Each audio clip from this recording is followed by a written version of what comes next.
Like Rory relies on beer, Tommy on cigarettes, and Ollie on Ronaldo, we know that you rely on us to get you through your Fridays. And here we are, guys. Welcome to the Anglo-Italian pod. As always, my name is Rory, and I'm joined by my very good friend, Tommi, and you can find us on Instagram at Anglo-Italian Pod, on Twitter at Italian Anglo Pod, and you can also follow our sponsor, at the Sports Club Maps.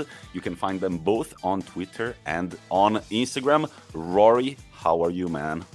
I am all right. I'm better than last week. I feel like my voice is slowly coming back, although having to shout at the kids for 6 hours a week, 6 hours a day, probably isn't helping. But I'm good. What about yourself, Tommy?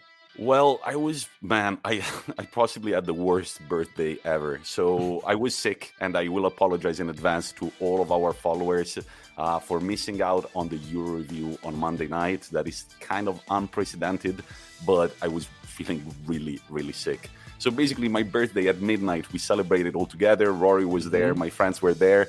So the emotion lasted for about 10 minutes, I want to say, because then our good friend Michael had to leave because he had a flight for China early in the morning. After 1 year and a half stuck in Italy, the Chinese government has finally accepted him back.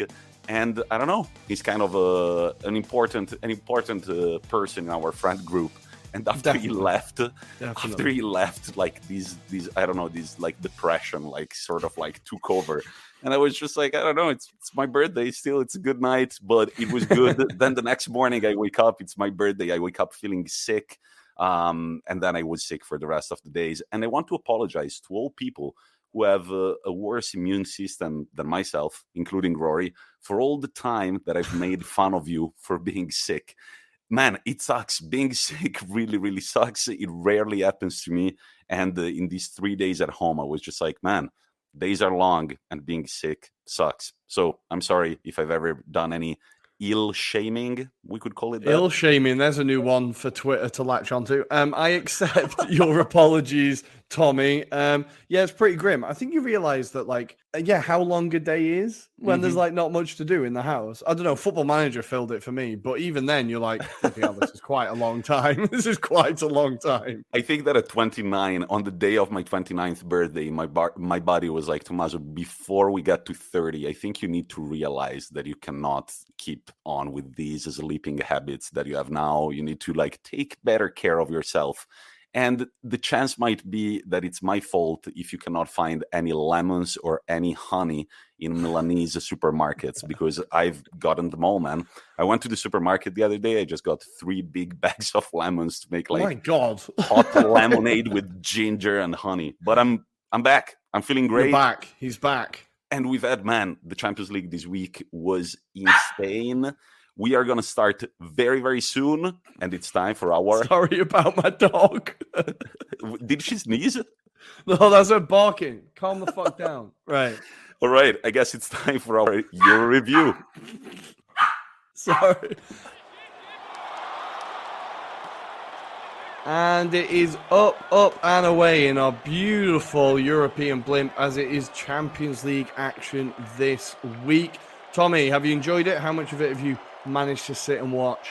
Well, I watched quite a few games. So on Tuesday night, I watched the Atalanta-Manchester United, which we're going to cover very, very soon. And then yesterday, I got to see both AC Milan versus Porto, only the second half, however. And then, of course, Inter Milan away at Sheriff. What about yourself? I sat and watched United, and the man with a million lives lived to see another day. And last night, I had to pick between Liverpool, Atletico, and Dortmund, Ajax. I thought whichever choice I made was going to be the wrong one.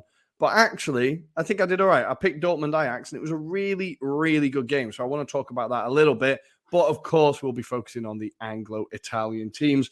Shall we start with the show in Bergamo? Oh my God, man. I was watching it with my friends, Salvo and Andrea. And towards the end, they were just like, great, that's great for Atalanta. They've done it. And I was just like, oh, man, there is Ronaldo on the pitch. There is Ronaldo on the pitch. And then, well, let's start from that loose ball and that volley. I mean, I've always said it. I don't like the big debate, Ronaldo, Messi. But man, Ronaldo is a player that we're so going to miss once he retires. Maybe not Atalanta fans. Maybe they are not going to miss him, but it happened twice within 2 weeks. Atalanta were leading 2-0 at Old Trafford, and then Ronaldo comes back, helps them with the comeback. They actually won that one, and this time around, with a brace, they manage to equalize at the death of time, managing to get 4 points out of 6 against Atalanta. And I guess that Atalanta and Gasperini's men really have to have a talk about holding a lead. Well, this is it. They've had 6 points basically in the bag, and they've thrown it away both times. I think what we've seen with Atalanta now, obviously everything about them needs to be caveated with the fact that they have a lot of injuries at the moment, and a lot of the players that are playing are not their first choice players. But even so, the players, like we said a million times, they know the system so well, they're coached so well, that they do play well. But they cannot take their chances. When they are 1-0 up, when they are 2-0 up, they can't get that final goal to kill the game. I thought a player like Zapata, now I saw a lot of people online saying he had an incredible game, and he did have an incredible game. He caused all sorts of problems for United. But on the same hand, he had a pretty bad game. Like, he could have had a few more goals, and there was a few chances that I think he should have put away. I think I remember 1 or 2. I thought a more clinical striker might have this team a few goals ahead. So it's the same old story for Atalanta. And for United, it's kind of the same old story. They just rely on the same person. Ronaldo has now assisted or scored 50% of their goals this season. Be relying... Yeah, exactly. It's ridiculous, right? And to be relying on a 38-year-old striker is not a long-term plan, right? 36. It's not even a short-term plan. Like, it is just coincidence that this guy happens to be so good. And I think United, although we've said it before, I just don't understand. It makes me angry how when Arsenal were terrible, we lost every game, right? United are terrible, and they managed to win and draw. And you're like, there's just no justice in the world. But then we don't have Cristiano Ronaldo, right? I don't know. It really makes me quite angry. It does. And man, I just have, like, there were so many beautiful things in this game. The Bruno Fernandes, the play for the first Manchester United goal was absolutely stellar. I loved that little Bruno Fernandes backheel / layoff towards Ronaldo to make it 1-1. But Atalanta, man, that second goal by Duvan Zapata, which I don't understand why it took 2 minutes to be validated when it was clearly onside. The atmosphere at the Atalanta Stadium felt electric, like all these people waiting for the 2-1. You heard them in the background going, oh, for 2 minutes. And they were like building up. There was a great line, a commentary line on the UK coverage, which was Steve McManaman. So obviously Harry Maguire's defending for that goal left a lot to be desired. Let's say that, right? And Steve McManaman said, oh, don't worry, Harry knows he's offside. Harry knew he was offside. He's like, are you sure, Steve? Because a lot of people are making a lot of excuses for Maguire at the minute. He had a shocker of a game. Bloody hell, he was all over the place. Yeah, no, and Zapata, man, I told you during the game, I don't understand how no Premier League club has made a bid in these years, because I think he would be the perfect striker for that league. Another player that really, really impressed me for Atalanta was Teun Koopmeiners. He really had an incredible game, wearing number 7 on the back, just like Cristiano Ronaldo, but playing in a very different position. He was everywhere, all over the pitch. He had an incredible game. And I think that at the end, Gasperini could be to blame for that substitution at the 71st minute. Luis Muriel in, Josip Ilicic out. Now, Luis Muriel is a great player. He's been injured, however, for quite a bit. He's just made his first appearances in Serie A. I've been watching him closely because I have him in fantasy football, and I want to understand if he's a good replacement for Osimhen once he will leave for the African Cup of Nations. And he's not, and I'm reading a few Atalanta blogs at the minute as well, and the fans are not very happy with the way he's come back. They say he's come back with his flip-flops on, and I noticed it against United too. He would never, ever drop back. And I'm not saying that it's his fault, but he doesn't offer any defensive coverage whatsoever, which is something that Josip Ilicic had done a bit more compared to him. Yeah, Rory.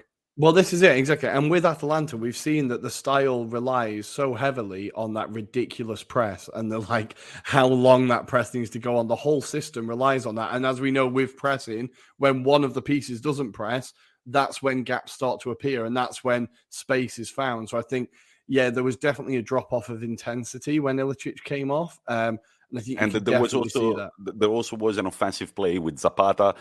Muriel gave him a ball that was a bit too short, and then Zapata was kind of caught up by the defenders, and he had to pass it back to Muriel. That could have been the 3-1. And you don't want to fuck around with Manchester United because they've got that man. And dude, Cristiano Ronaldo's movement on that second goal is incredible. He just like looks for the play, then tries to make a pass. There are a bunch of people touching it, but he follows the movement of the ball so well. He knows exactly where it's going to go, and you cannot do anything with it. I think the goalkeeper dived at the right time, but then when it caresses the post in that way, you cannot do anything about it.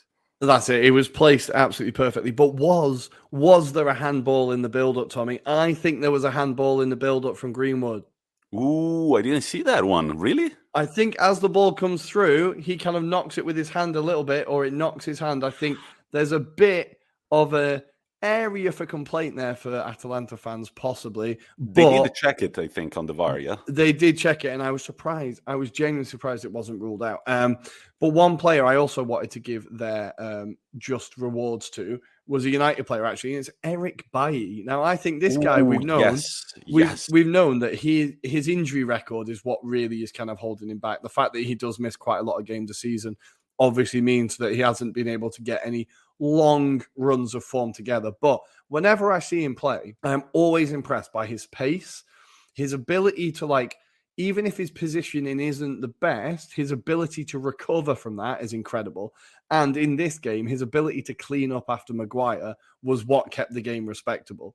Like, every time Zapata got through on goal, or he took a first touch, Bailly was there to clear the ball. Bailly was there to knock it out for a corner, to get it out. It was always Bailly there every time. And I thought, well, this guy is United's best defender, right? This guy is their best defender. I loved when he just went with his body in front of Zapata. Zapata was about to shoot 2 steps away from De Gea, and you see Bailly just like flying in with his shoulder, and he got the ball. And then there was another incredible tackle. It wasn't really a tackle. It was a very athletic move. He slides and he puts his leg up as Zapata is crossing in for somebody who was in front of an open goal. And that was incredible. And what I loved at the end is that both Bailly and Zapata, as soon as the final whistle came, they went towards each other to swap jerseys. And I love when it's the forward and the defender that has broken his balls for the 90 minutes to swap jerseys. There was really a genuine handshake, just like, good game, man, like a good game. It's been a lot of fun. Yeah, you're right. I did notice that. I like that. I was like, yeah, two opponents that are kind of respecting each other. I'm a big fan of that. For United, for Ollie, just how much luck does this guy have? Like, I've seen it, it's been on Twitter all this week, but we'll have to talk about Conte taking over at Tottenham, right? Woo! So Ollie beats the team that sacks their manager, who then hire the guy who's the biggest threat to his job. So now he's going to stay in his job. That is levels of, like, 4D chess, they call it. It's 4D chess. And yeah, also, we're playing checkers, he's playing chess. He got the guy sacked by playing a Conte's system, like 3-5-2, right? That is the ultimate move, the ultimate pawn in Ollie's 4D chess. Rory, you're unaware of this because I'm doing the editing this week, but we've already got the title, The Man with a Million Lives. Ole Gunnar Solskjaer. There we go. But where does this leave the two teams? As Villarreal defeat Young Boys 2-0, Manchester United are top of the group with 7 points, on even points, actually, with Villarreal. Atalanta are trailing by 2. They're sitting at 5, and Young Boys are at 3. Rory, on the spot, who's going to go through? Who's going to go through? I'm going to say, because Ollie is the luckiest man alive, I'm going to say United go through, and I'm going to say Villarreal. I'm going to say the two that are top, they go through. I think Atalanta, we've seen, they just haven't got that finishing touch yet. They've just not got it. I'm going to say Atalanta and Manchester United. Atalanta are going to play the next 2 games against first Young Boys and then Villarreal, while Villarreal still have to play the second game against Manchester United. So I'm going to back the Bergamaschi to go through. On the same day, we had the Juventus winning 4-2 against our sister club of the pod, Zenit St. Petersburg. We're sorry, bros. But at the same time, that wasn't a great display of football, I have to say. From what I saw in the they highlights. weren't particularly fantastic. But the referee didn't help either. The referee definitely did not help. Oh, really? We had a comment on Twitter from Mark Bowen, who I believe runs the Zenit English account. And he did say, if this refereeing display is what you have to put up with week in, week out in Serie A, I do not understand how you've not boycotted Juventus yet. So we have another member on the fuck Juve tour bus. We have another member officially. Correct. I think that the Ritiro really worked for Juventus. Do you have this thing in England when a team performs very badly, they go in a Ritiro? Ritiro, it means that do you know what it is? Yeah, I know what it is, but we don't have it in England. Explain it for the listeners. Yeah, basically it's when a team is performing really badly, the manager and the club, they make a decision, which is to gather all the players at the training ground, and they gather them all there, and they get to spend their entire week there without their cell phones, without any outside distractions, so they can solely focus on football. Juventus have also employed a psychologist for the team. With my friends on the fantasy football group, we were fantasizing about the meeting between Bernardeschi and the psychologist. You will remember the interview after we won the Euro Cup this summer. He was just like, it's been so difficult for me. It's been a very tough year. And he's got this very funny voice, and somebody in the group chat really made me laugh. And he said he's going to give the psychologist a breakdown. Like, yep. But Juventus win 4-2. Dybala is back, and he overtakes Michel Platini's Juventus goal scoring record. Celebrating. Did you see the celebration? I did. Laying down on the ground like that. This was also famous. The same day that Platini has been charged with fraud, right? It was really quite a chef's kiss moment. That, I'll be honest. And in this game, I also have to say there was an incredible own goal by Bonucci. Bad luck, big time, but I've rarely seen an own goal like that. Just like somebody crossed the ball in from the edge of the box, and he just hit it with his head, and it went in. It was super unlucky. Was beautifully placed, and honestly, Tommy, the first thing that came into my head was, okay, yeah, do that in the Champions League, not in Serie A. Do not do it in Serie A. I've got you in fantasy. Get that out of your system now. Do not do that in the league. And then Chiesa and Morata to top it off. The final result was 4-2. Probably the most negative note for Juventus fans is that Juventus conceded 2 goals, the first goals that they have conceded so far in this Champions League season. But still, they're one of the 4 clubs with 12 points after 4 games. So congratulations, Juventus. Chelsea are trailing by 3. They also won 1-0. Rory, did you get to watch this game? I got to see bits of it. From what I saw, it looked like a fairly laboured win from Chelsea. They managed to get the goal through Ziyech, who it seems can only really score in the Champions League. It's definitely his competition. But for the thing that struck me was the atmosphere in Malmo was absolutely outstanding. The fans were incredible. A proper kind of fortress, even though they've not done particularly well in the competition, as to be expected. They scored 0 points. Yeah, we knew they were going to struggle, right? And it's a difficult group. But I feel like the fans are what's important in football, right? That's what we've been trying to tell ourselves. And I was just really impressed by the atmosphere there. For Chelsea, it's just a kind of routine 3 points. It really is important to try and finish top, right? It really is important. I think it would have annoyed them that the Juventus managed to get 4 goals in the end. But, they're both through. They'll be fine. For Zenit, damn it, Zenit. I really wanted this unbeaten run to keep going after we've formed our partnership. But, better luck next time. Always on Tuesday in Group E, we had Bayern trash Benfica 5-2 with a customary Lewandowski Champions League hat-trick on his 100th appearance in the competition. He's got 81 goals in 100 games. What? Ballon d'Or numbers or what? It is insane. And I was reading somewhere that he scored in 19 consecutive games. Is that right? I didn't see that stat. It wouldn't surprise me, though. I saw that on Twitter. I think it is a Bayern record, but It sounds about right. Scoring in 19 consecutive games. Please tell us if that's right.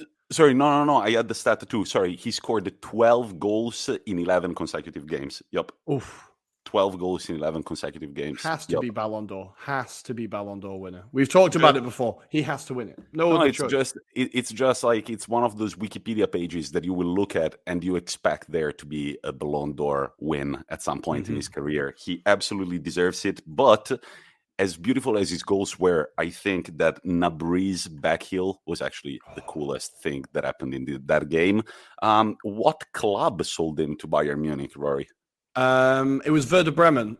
Yeah, it was very. It was. I seem to remember that it was Arsenal, Rory. Am I wrong? No. That deal was fascinating. We sold him to Werder Bremen with the agreement that they would then sell him to Bayern in a year. No idea. Fine. Just give him to Bayern, right? So that if we ever go back to the Champions League and we play Bayern, he can score against us. Well, Arsenal Twitter has been alight because his contract runs out soon. So all of Arsenal Twitter has been very sensible and expecting us to get him on a free. So nobody can be disappointed there, right? But also the most disappointing thing about Group E for the Anglo-Italian pod is seeing that Barcelona, with 2 goals only so far in the Champions League, managed to get 6 points, and all of a sudden, everything looks rosier. Benfica are trailing by 2. They're sitting third with 4 points. Dinamo Kiev are pretty much already out with only 1 point. But yeah, it's starting to feel like Barcelona, who have to play Benfica and Bayern, could make it. But I'm sure that Bayern, even if they're going to be through already, they're just going to win that game. They don't care. Oh, yeah. I'm still sticking with my prediction that they won't go through the groups. We need to talk about Barcelona, actually, Tommy. On the last pod, we kind of said that Xavi was manager, but he isn't. It's all gone a bit mad.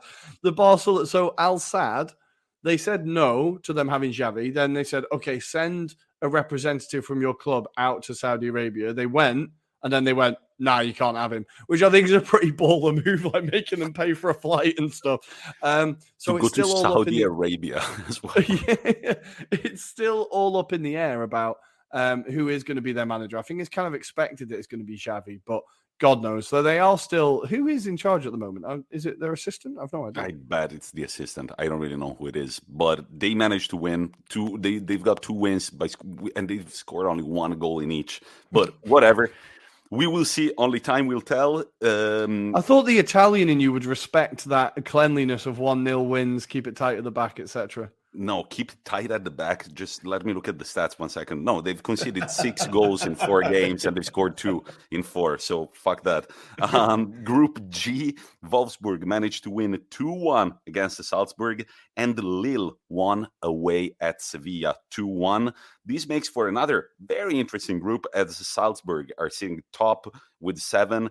Followed by Lille and Wolfsburg, both on 5 points, and Sevilla still only at 3. But this means that actually all 4 teams could make it through the group stage. So this is definitely one to keep an eye on. At the beginning, when we did our group stage episode, I said this is the group to keep an eye on because I have no idea who's going to go through. It's a really interesting group because Sevilla are currently second in La Liga, 1 point off top behind Real Sociedad. They are having a very good season, but in the Champions League, they just can't really seem to get their form together. So it's really weird what's going on here. Salzburg have just ended a 28-game unbeaten run by losing to Wolfsburg, I think. So some teams here in good form. Just your hipster choice of a group. And I think, yeah, as we slowly see the groups getting wrapped up, this is the one to keep an eye on. Let's move to the Wednesday fixtures, and let's start from the group featuring the mighty Inter Milan. So, Inter Milan, after I was so worried about Sheriff, but here we go, ladies and gentlemen. 6 points, 6 goals scored, 2 conceded. I'm well happy with the final result. And finally, we are second in the standings at 7 points. Now, there is still a lot to play for because, Real Madrid are first at 9 points, Inter are at 7, Sheriff are at 6, and Shakhtar Donetsk, they are at 1, and they kind of need a miracle to stay in the competition or even to go to the Europa League. Now, about Inter Milan's game, in the first half, Inter had 14 shots. Still no goals. We weren't very clinical in front of goal. The goalkeeper had a few incredible saves. And I have to say something about the stadium. Whenever Inter had possession, the stadium became such a spooky atmosphere. It was like very silent, and you would hear, ooh, boo, boo. It was just like, it wasn't even just a group of people going boo. It was like individuals, it was kind of spooky. And of course, in the first half, I thought, I know how this game is going to end. Some motherfucker is going to score the 1-0 at the 78th minute, and then we'll lose the game. But no, I was wrong, because Arturo Vidal had an incredible game. Arturo Vidal really in form ever since he's come back from his injury. Maybe it's the little panda that is driving. I'm loving that. That's a pretty baller move as well. I love it. Do you know that somebody put the driver's plate, the license plate, on the internet to see if he was paying for the insurance, and he hasn't paid for the insurance in 10 years? It's illegal to go around with that car. Classic Vidal. Can I say that's very on brand? That's very somebody started a petition online, like a GoFundMe thing, to collect the money for Vidal to pay for the insurance, which is like 200 euros per year. But we will let you know how that is going. But Arturo Vidal had an incredible game, and he managed to lay off the ball brilliantly to Marcelo Brozovic, who was cold-blooded enough to dribble and then shoot on target and make it 1-0. This is Marcelo Brozovic's first ever Champions League goal in 7 years at the club. Congratulations, Marcelo, for your achievement. And then we had a goal by Skriniar at the 66th minute, which was not easy to bag, because the goalkeeper was there ready to defend his own goal against De Vrij, against the Skriniar. And finally, at the third touch, the ball went in. And then Sanchez topped it off at the 82nd minute, and that was a beautiful, beautiful goal. He really wanted it. He followed through with the play, even though the defender had seemingly already gotten the ball, and that was beautiful to see. It's nice to see, in my opinion, 3 different goal scorers, including Sanchez, on the week of the derby, and we're going to talk about that very soon. And then Sheriff scored at the 92nd minute, which was really annoying, because Inter was kind of on a streak of clean sheets after some time. It could have been the 3rd in a row. So nope, we got to start all over again to have a new streak of clean sheets. Well, I was about to say, it's something we've talked about before, the lack of ability to keep clean sheets. So I think you're right. The momentum was important to kind of keep it going. It's one of those annoying goals, but ultimately, does it really matter? I did see someone tweet, it's not an Inter game without watching Handanovic watch a ball go into the net. But for me, just seeing Sanchez score in the Champions League and such a beautiful goal was really nice. I was like, oh shit, he's back. Sanchez is back for a bit. And before he goes again. No, and the thing about Sanchez is that I think he relies a lot on these moments. He scores a beautiful goal, and then he's like, I'm the fucking best again. And then maybe he scores another one in the derby. We shall see. I'm very happy about the performance. And then in Madrid, a Benzema brace seals the deal for the Blancos against the Shakhtar Donetsk, who managed to score their very first goal in the competition so far. Karim Benzema becomes the man to score Real Madrid's 1,000th goal in the Champions League. They're the first club to do so, and I think it's particularly fitting that it was him, as it was Ronaldo for the 800th, Ronaldo for the 900th, and now it's Benzema for the 1,000th. I do like that. There does seem to be a bit of a pattern. Could it be anyone else in that Real Madrid team? It should have only really been him. I think if it had been like Casemiro or something, it just wouldn't have felt right. It's good that Benzema got it. However, both Casemiro and Vinicius involved in the play for the second goal, and what a beautiful goal it was. Just like very free-flowing football. Love to see that. They are slowly starting to get a bit of a team together again, Maybe they're not that much of a mess. Who knows? No, I think actually they were commenting on it last night on Amazon Prime, and I think they are right. It's one of the most underrated teams in the competition this season. They've got Ancelotti as a manager. I think that hasn't been talked about enough, and Ancelotti is the man that brought them the 10th Champions League, and I think... Well, we all know he's a great manager, and I think Real Madrid could cause a few problems to the big names in the competition. Inter play Shakhtar Donetsk next at the San Siro, and then the Champions League campaign will finish with a trip to the Bernabeu, but hopefully with a win against Shakhtar, we are through, and we don't have to worry about it anymore. Moving on to a very Anglo-Italian group, the group featuring Milan and Liverpool. Rory, are Liverpool back to being the inevitable team that we've loved to see over the past few years?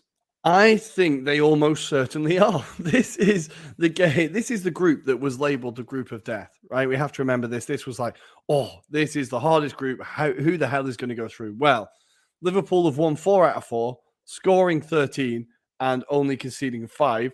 Now they've scored 13. The rest of the group have scored 11 collectively. So to say that they've made light work of this group, I think is an understatement. But that being said, Atletico helped them on a whole new Atletico scale. How poor they were is ridiculous. And I think we need to talk about, now I know Atletico won La Liga last year, but they've actually been underperforming in the Champions League for a while now. So I looked at their record. In the last 5 years, they've never got past the round of 16. And 2 of those years, they went out in the group stage. So I think Atletico, we still kind of think of them as when they got to the final and lost twice to Real Madrid or whatever, right? But that's quite a long time ago now. And they have been disappointing in Europe. And I do wonder whether Simeone is maybe being found out in Europe, or maybe his tactics haven't moved on enough. I'm not sure, but they made it so easy for Liverpool. And look, we know that Atletico always tread a tightrope when it comes to discipline, when it comes to like how their teams are going to play, etc. It's always a dangerous game. But when they do things like this, when it goes badly, it goes really badly. And it just played into Liverpool's hands massively. That being said, I still don't think the red card affected the game because Liverpool had it won already. I don't think it actually affected what the outcome would have been. What did you make of the red card? I didn't actually see the foul. I'll be honest. I haven't really actually seen the foul, but I just love looking at my football app. It says Sadio Mane 2-0 at the 21st minute, and then 36th, 37th, and 38th, it's red card, yellow card, and yellow card for Atletico. So I definitely love to see that. I didn't get to see the red. Was it a clear tackle, a clear red? Oh, yeah. He just ran behind Mane and just kicked him. Like, he just absolutely boots him. And then when the referee goes to give him it looks like he's going to give him a yellow card, and he blows his whistle, and Felipe just runs to the other end of the pitch, just runs away from him. And he blows his whistle again, And then he's like, fuck it, I'm just going to give you a red. Felipe just keeps going, red card, angriest face in the world, and sends him off. I think absolutely zero complaints. It did remind me of, did you ever play the computer game? I think it was Sensible Soccer. No. One of the early ones where there was a glitch in the game that if you ran away from the ref when you fouled, you never got sent off. You could just run away and the referee never caught you. And it just kind of reminded me of that. He was like, nope, if I'm not looking at you, you can't send me off. But he did get sent off. And then it all just fell apart from there, really. Atletico offered very little up front. They were far too easy to play through. And with 10 men, it's only going to be harder. Liverpool just looks so cutthroat. Diogo Jota has been such an incredible signing for them. Really, people aren't talking enough about how smoothly he's fitted into that team and just consistently gets goals. And then Mane as well, of course, like their second highest scorer in the Premier League, such a key player. And Liverpool look like they're going to be one of the contenders for the trophy, without a doubt. And the other game in the group was AC Milan versus Porto, which ended 1-1. AC Milan's first point in the competition so far this season. I only got to watch congratulations, boys, part of the second half. And AC Milan, I have to say, AC Milan had their chances. But as an Inter fan, I'm just like, I don't like how people are accepting how much AC Milan are sucking in the Champions League, because they're so mouthy in the Serie A. They keep talking about the fact we don't see any other teams that are better than us, blah, blah, blah, blah, blah. Then you go to Europe and you don't even manage to get one win against Porto. I'm going to talk about Porto because they're a good team, but I don't like I don't know. And then Pioli, the AC Milan's manager, in the interview after the game is just like, it's an experience. It's all part of an experience. And each of these games is going to teach us something. And all the people in the room interviewing them, they're like, yup, It's all part of a process of growth. Yeah, like you played still a very good game. You were kind of unlucky. If it was Inter Milan, oh man, if we were first in Serie and then managing to get only 1 point against the Porto after 4 games, they would just be like, no, this team doesn't have what it takes to do anything this year. So that really. Well, I'm pretty sure that's what happened last year. No, last year when you were top of the table and struggling in Europe, that's exactly what happened. Well, right? I have to say that there was Conte as well, and the second season of Conte in charge. But about the game, I still can't understand why AC Milan are so underperforming in Europe. Their system just does not work in Europe. I think they're a very quick and fast-paced team, but then they play against these oppositions like Liverpool or Porto, and they're constantly found out. Now, in this game, Porto could have had 3, but AC Milan could have had 3 as well. There was a beautiful save on Olivier Giroud, who shot from way behind the edge of the box, and I thought for 1 second Andanovic wouldn't have gotten that one on Sunday night at the derby. Ruairi, did you get to watch the highlights? What do you think of this game? I saw the second half. Yeah, it seemed like Milan just labouring, very uninspiring, not much really. It looked quite comfortable, really. I think Porto were quite happy to get out of there with a point. And Milan looked like they weren't able to really get any further than a point. So I think it wasn't the most entertaining, but I do wonder why, like you said, I wonder why Milan can't quite replicate their form. I did see some people online talking about, well, now they're best off just sacrificing the competition and just concentrating on the league. Yes, but that wasn't their initial intention going into the competition. So why have they done so badly? It's okay to say that now. And I've seen Milan fans going, actually, like you get every year with fans, oh, we don't want the Europa, actually, let's concentrate on the league. Well, yeah, but you did want to be in the Champions League. That's what you spent all last year trying to achieve. So why are you not angrier at the fact that you've got there and completely shat the bed? Like, why are you not pissed off about it? I don't understand. Maybe it is purely not being like tactically, like, has he managed in Europe before? That might be a really naive thing to say. But that's his first time. It's his first time in the competition. Look, the funny thing is that AC Milan still have a chance. I think they can get the 3 points against Atletico Madrid. There is going to be an international break in between and everything. I think they can get those 3 points. But then it's the game against Liverpool at the San Siro, which I think is going to be extremely tough for them. And they would probably need to win both to go through. Again, only time will tell. Ruairi, let's move on to the group that you actually watched the game of. Dortmund, Ajax. Was that on Hummels a red card in your opinion? No, I think it looked bad. It's one of those that looks bad very on bad. Yeah, because you're taking a screenshot, right? It's like a photo of it, and it's not like Anthony goes through for the tackle. Initially, when it happened, I was like, is that a red card for Ajax or for Dortmund? I can't figure it out because the Anthony tackle looked fairly reckless. And then on the shot that they chose, it looked like Hummels was stamping on his leg. But that's not how it happened. If you know what I mean, I think it was like... It just looked bad. The foot was in that position that you cannot use in football. But then he didn't get him and actually got stepped on accidentally by the guy that he wanted to tackle. I would have just given it a yellow, maybe. It looked bad, though. I have to say that at first I was just like, oh my God, that's a career-ending foul. But then I watched it again and I was like, nope, they're not. Did it influence the game a lot, in your opinion? Yeah, so the referee was, of course, English. It was Michael Oliver, and he's apparently one of our better ones, but he did not put English refereeing in a good light. He made some fairly baffling decisions throughout the game, and I think the home crowd were getting quite angry with him, but it did make the game really interesting. I think it's not often you see a team be one man down and one goal up, and I think it made the game really, really interesting. Ajax are an unbelievable team to watch. Now, again, all of this needs to be caveated with Dortmund were down to 10 men, but even so... And Haaland was not playing.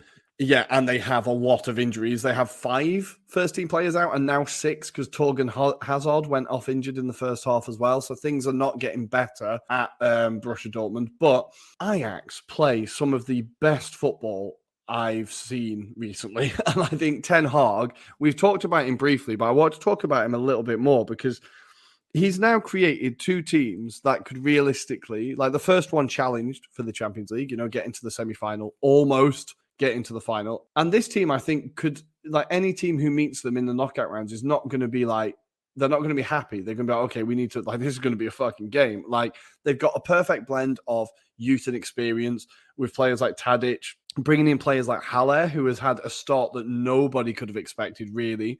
Champions League top goal scorer, yeah.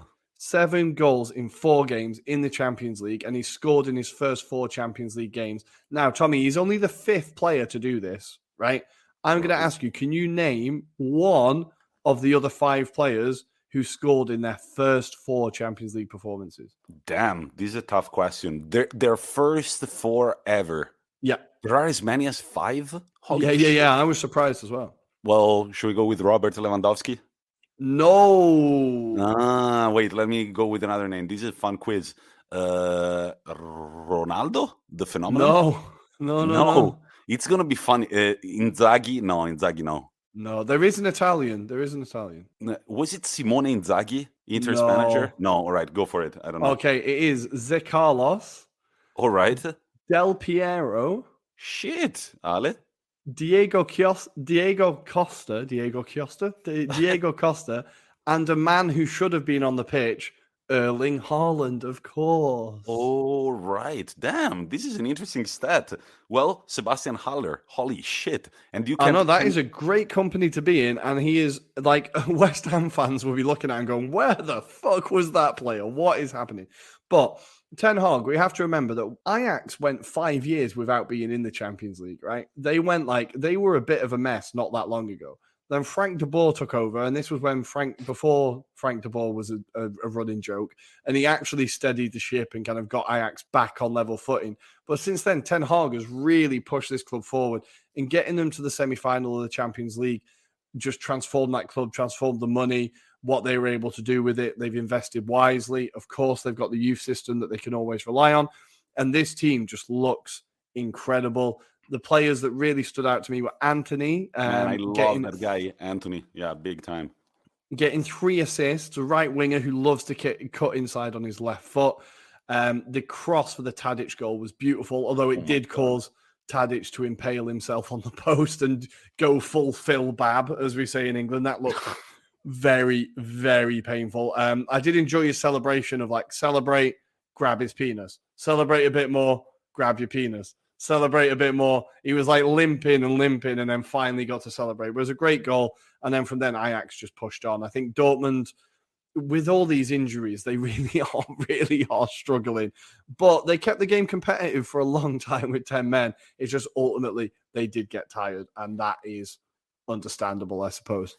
14 goals scored in 4 games for Ajax. That's an average of more than 3 goals per game, and only 2 goals conceded, which makes them one of the best defenses in the competition this far, if it wasn't for Chelsea, who have conceded only 1. And I have to say about Ajax, in the Eredivisie, they've scored 37 goals and conceded 2. So they do not struggle to score goals, and they do not struggle to keep clean sheets. These guys are contenders. Like, they are definite contenders. These guys are not fucking around, and neither are Sporting, who have defeated Besiktas 4-0 at home. And now the standings read Ajax first at 12 points, Dortmund second on even points with the Sporting at 6, and Besiktas still at 0. The next game, you already know, is going to be Sporting against Dortmund. Haaland should be back, but it's going to be a tight one, I think. A very interesting group to keep an eye on. And finally, to wrap it all up, we've got Manchester City 4, Club Brugge 1. Manchester City now with 9 points. PSG with 8 after drawing 2-2 to Leipzig. And then Club Brugge at 4 and Leipzig at 1. Let's start from City, Rory. 4-1 win. Pretty convincing. This is just a routine European win for City. I think they do this fairly often. I think we expected a bit more from Bruges this competition, but I'm not going to slag them off too much. Like, Arsenal lost 5-0 at the Etihad, so they did better than us. But for City, they have just slowly and effectively got through this group. We need to talk about Cancelo. Now, he, from left back, created 8 chances and got 3 assists. Now, Am I right in saying, Tommy, that Inter may have sold this guy? Yes, but then so did Juve. It's just like I don't understand why he had only one season at Inter Milan, then only one, and he did very well at Inter Milan, then did very well at Juventus, and then he went to City. And I want to say that over the past 2 years, he's been kind of forgotten. Like he got He's kind of been in and out of the team a little bit. Yeah, right. Yeah. But now it seems like he's the best in his position so far in Europe. He is absolutely killing it. And the cross for the header, which was, I think it was the Jesus goal, was an absolutely beautiful cross. And yeah, he really is becoming key for him. I think I was looking a bit into City for our weekly topic, which we're going to move on to. And I've kind of noticed the fact that they do spread the goals around the team so well. And I feel like that's why their left back and their right back and stuff suddenly become so clutch for like 2 months. And then it'll be Gundogan, and then it'll be Foden, and then it'll be De Bruyne. And they kind of spread the responsibility around the team really well. And I think this is kind of Cancelo's time to shine. City are now, well, they're through the groups, right? Yeah, they're in 9 points. Yeah, they're almost through the group. Yeah. I mean, if Club Brugge won 2, they could be at 10. But yeah, they're pretty much through.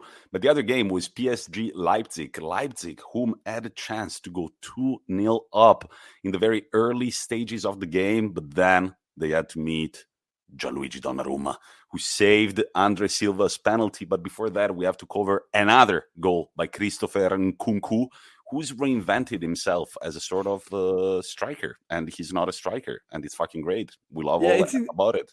It's insane, and I kind of feel bad for him because whenever I see him score, they seem to lose the game, and I'm like, damn it, this guy's doing his job. Why is everybody else not doing it? He must be sick of it. He must be sick of it. But with the Donnarumma penalty save, I think that maybe they should like reduce XG on penalties for Donnarumma. Usually XG is like 0.75. If you're facing Donnarumma, it should be like 0.5 because it seems like that guy just saves every fucking penalty. There was a shot from behind the goal of Donnarumma just standing in the middle of the goal, and it's got to be super intimidating for a forward to take a penalty against him. If he opens his arm, he takes up 3/4 of goal. Nice save, but also not a very good penalty from Adrian Silva. They were teammates back in the day at AC Milan, and then Georgino Wijnaldum with a brace, Champions League man, finally delivering. Do you think he's finally happy at PSG?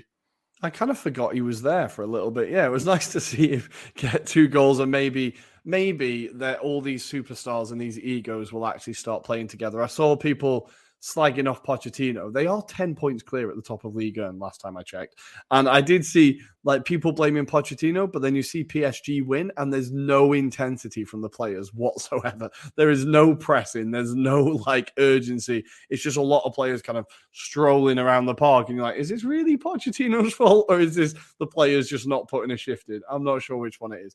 But maybe Wijnaldum will finally get home, like feel at home. And that's it for the Champions League. As we are speaking, the Europa League is being played, but you will never believe it. We don't care. We are going to cover the Europa League apart from West Ham. Apart from West Ham, we care apart about from West Ham. Let me see what West Ham are doing. Are they playing already? 2-2. Let me scroll down. They are losing 1-0 to Genk. So, damn it, they've conceded a goal. They've conceded a goal in the Europa League. God damn it. And also Napoli are losing 1-0 to Legia Varsavia, your Polish friends. By the way, just one quick thing about this. We're going to cover the Europa League once we get to like the quarterfinals. But one funny thing about the Europa League, I was reading today, the group that features Lazio, Marseille, Lokomotiv Moscow, and Galatasaray. Yeah, fuck that group. No. I mean, honestly, the fans from each one of these teams are considered among like the red alert supporters in Europe, all in the same group. So good job, UEFA, for creating that group. Imagine Galatasaray away at Lazio or Lazio away at Galatasaray. Like, fuck that. You could not. There's not enough money in the world to make me attend that game. There is no way. No way. Rory, before we move on to the Serie and Premier League preview, I know that you have a few words about the English Championship as a team defeated their opponents by 7-0. Am I correct? Yeah, Fulham going absolutely humiliating Blackburn at home, 7-0. And the man that everybody is talking about at the moment, Alexander Mitrovic. They've only played 16 games in the Championship, and he already has 19 goals. So Bournemouth, finally, they were unbeaten for 16 games. They lost to Preston North End, which means that they are now only on 37 points from 16 games, shortly followed by Fulham on 35 points. So it's all heating up at the top of the Championship. And some feel-good news from the UK. I think it's feel-good news. It's kind of feel-good news. A man has been sentenced to 10 weeks in jail for sending racist abuse to Sancho, Saka, and Rashford after the European Championships final. The judges kind of said, this is the most I could do. I'm trying to put a statement out there to discourage people. But I thought it was like, it's nice to see some action being taken against that when it feels like it happened so long ago. But it's good to see that actions being taken, and hopefully these dickheads will learn their lesson. Spoiler alert, he's going to be in a cell with only black people. That would be the fingers nice crossed. On top of, yeah, fingers crossed. That happens. But it's time to preview both Serie and the Premier League because we have some hot fixtures this weekend. Rory, we were in England for the Championship. Let's stay there. If you are ready with your notes, I'm going to take some time. And I'm always ready. I was born let's ready, review Tommy. The big games in the Premier League this weekend. It kicks off tomorrow. It kicks off tomorrow with Southampton versus Villa. Which is today for you listeners, sorry. Which is today, correct, at St. Mary's. Can Dean Smith save his job? It's all looking a bit bleak for the Villains. They've lost their last 4 games, and they're in 15th, only 3 points above the relegation zone after such an impressive season last year. And after us talking them up and their transfer window at the beginning of the season, we could have egg all over our face, but not as much as Dean Smith. This genuinely is a game for him to rescue his job. That starts, as we said, today for you at 8 o'clock UK time. Then the big weekend kicks off. 12:30 on Saturday. We have the meeting of 2 great tactical minds, 2 modern legends of the game. Pep Guardiola taking on Cristiano Ronaldo, and if he can be bothered to save Ollie's job for another week. Cristiano Ronaldo United, yeah. The weird thing about this game and this thing is that Ollie actually has a pretty good record against City and against Guardiola. Of the 9 games he's played, he's won 4 and drawn 1, so it's kind of 4 each. So who knows how this game is going to go?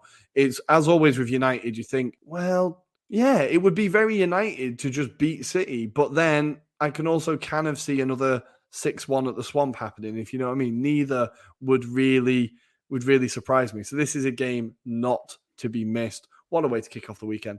Then we have Chelsea versus Burnley. Burnley finally starting to play some nice football, getting some goals together. Maxwell Cornet has arguably been one of the signings of the season with 3 or 4 goals in the Premier League already. Chelsea obviously looking to continue their charge for the title. Then that is followed by Crystal Palace taking on Wolves at Selhurst Park.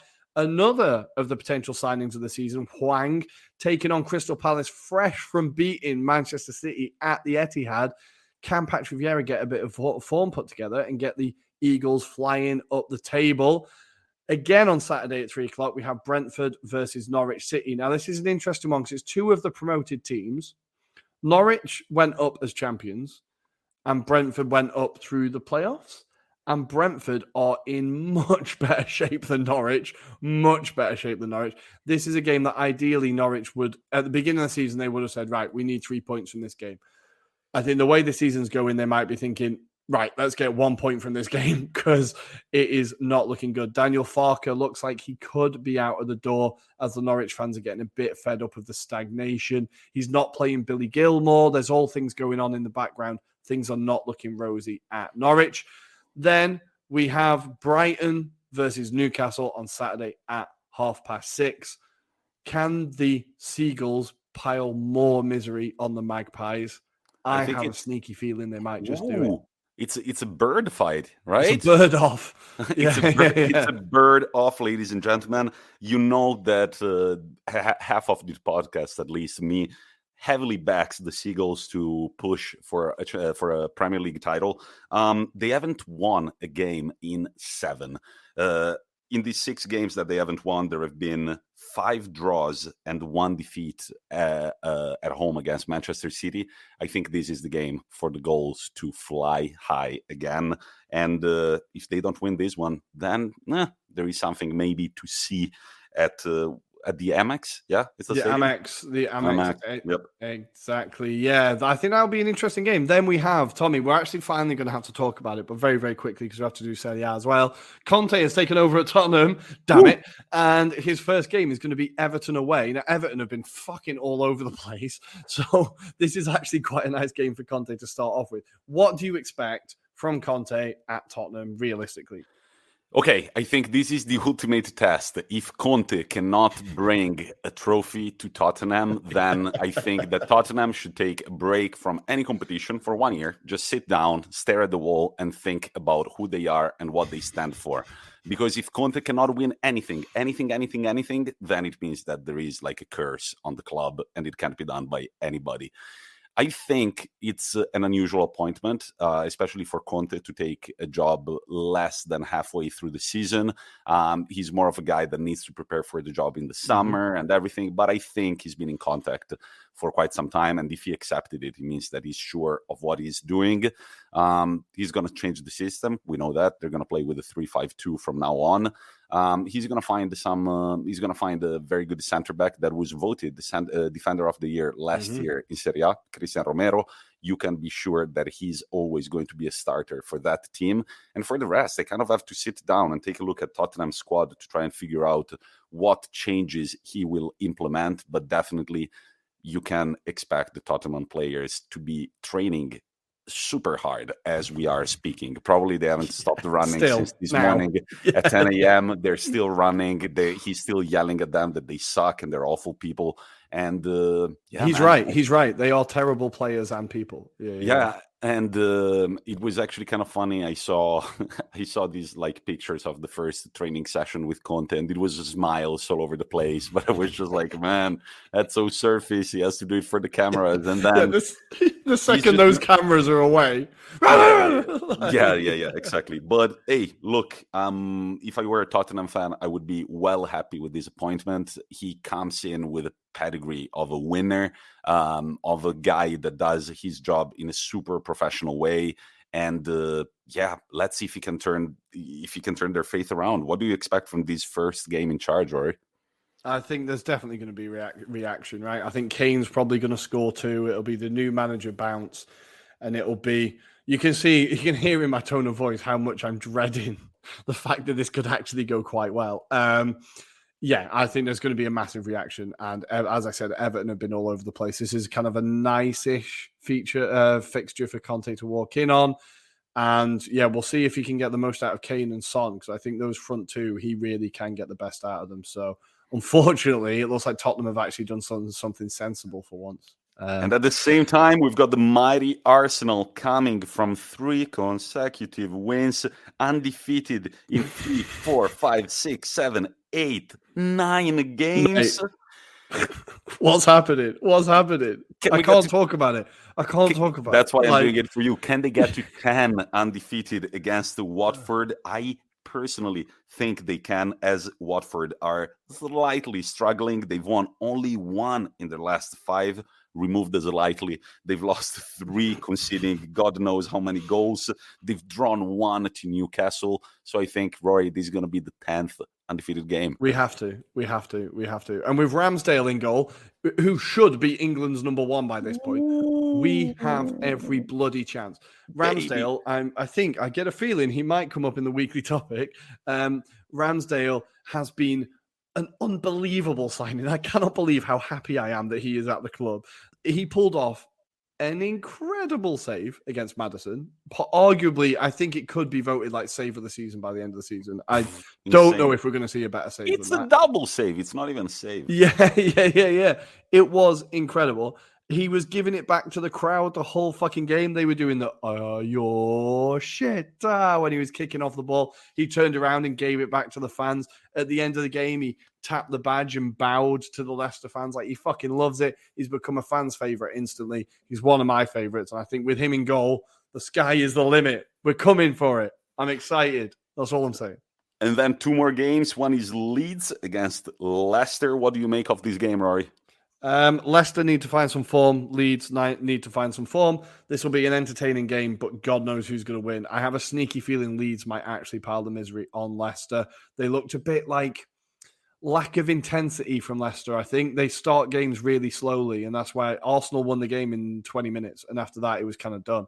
And I feel like with the pace that Leeds play at, Leicester could struggle in this one. Do you want me to finish off the weekend? We then finally have on Sunday West Ham versus Liverpool. This is going to be a great game. I'm excited. What do you think is going to go down at the Hammer Stadium? What's the stadium of the West Ham? I don't remember. The London Stadium. I think that Tom is shitting himself. I'll tell you that. But I think I'm going to say draw. I think West Ham are going to make it really, really difficult for Liverpool. Obviously, West Ham are playing as we speak, but I feel like, they're going to make it difficult. Liverpool kind of got a bit too comfortable against Brighton last weekend, thought it was won and ended up being dragged back. So I feel like West Ham can get something in this game. But what we do know is it's going to be a very entertaining game. Liverpool playing incredible football and West Ham playing that quick, incisive breakaway. This will be a game you don't want to miss, definitely.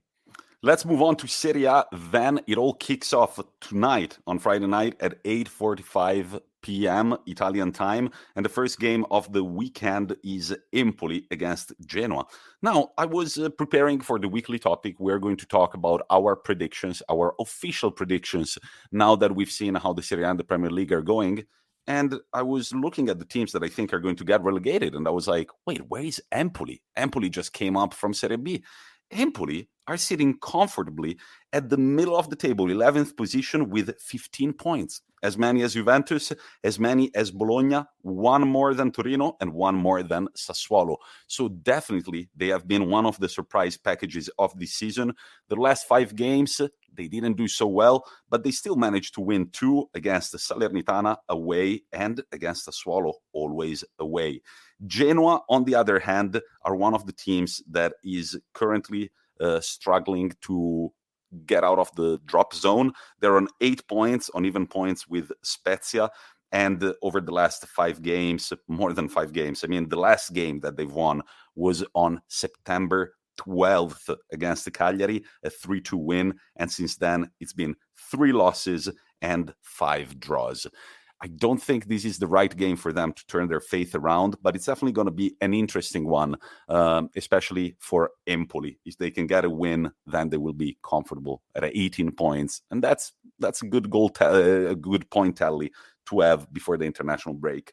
On Saturday, we have a Spezia Torino, another interesting game. Torino finally collect some points last week against Sampdoria with an emphatic 3-0 win. Goals by Praet, Singo, and Belotti. And guys, we've been covering it. Torino are a very good team, and they've kind of struggled because they had a very tough run of fixtures. They played consecutively against Napoli, and in these 4 games, they only managed to get 2 points. But then they won against Genoa. They lost only 1-0 against AC Milan, and finally they were able to top it off with a 3-0 win against Sampdoria. I think that they want their second consecutive win, and the Spezia might as well be the victim. Ever since their manager left, they haven't quite been able to perform in Serie A. And then a big one, an Italian Serie A classic. Juventus take on Fiorentina in a game that features 2 of the fan bases that hate each other the most in Serie A, and it all dates back to when Roberto Baggio left Firenze to join the Bianconeri. Fiorentina are in very good form. We didn't cover Vlahovic's brace against the Spezia because I was sick on Monday night, but Fiorentina are a scary team. Juventus are picking up form again, but we shall see. I think it's going to be an interesting game. Plenty of goals. Juventus definitely have left that let's win all games 1-0, and especially Fiorentina are not a team that you can do that with. Riccardo Saponara is having a very, very good season for them. He's not always a starter, but when he gets in the pitch, he always makes a difference. There was a beautiful backheel pass in the build-up to Vlahovic's 3rd goal against both of those, like 2 of those moves were absolutely beautiful. Like there was some really nice football on display there, and I think Vlahovic against Chiesa, the two big names in Serie A. I feel like who can take the headlines? This is going to be an interesting one, right?